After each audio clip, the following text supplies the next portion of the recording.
Gusto ko lang po sa itanong kung ano po ang kaibahan po sa Katoliko at sa ang dating daan. Yun po, madalas tinatanong sa akin eh. Ang pagkakaiba, malaki po. Sa amin po, ang nangangaral, bawal patawag ng ama.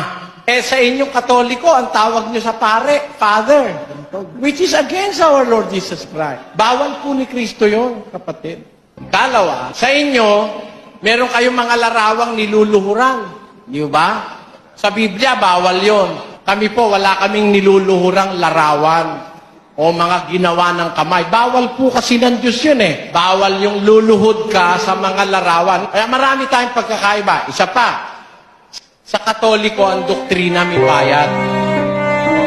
May bayad ang binyag, kumpit, kasal, misa, karmen, kandila, etc., etc.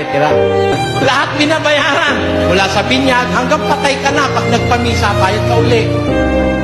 Pagkaiba na po doon. Ngayon, pasensya na kayo mga kababayang Katoliko. Hindi ko naman po kayo inaatake, tinatanong lang naman kasi niya eh. Kung di naman siya nagtanong, wala naman akong sasabihin. Yun po sabi ng Biblia,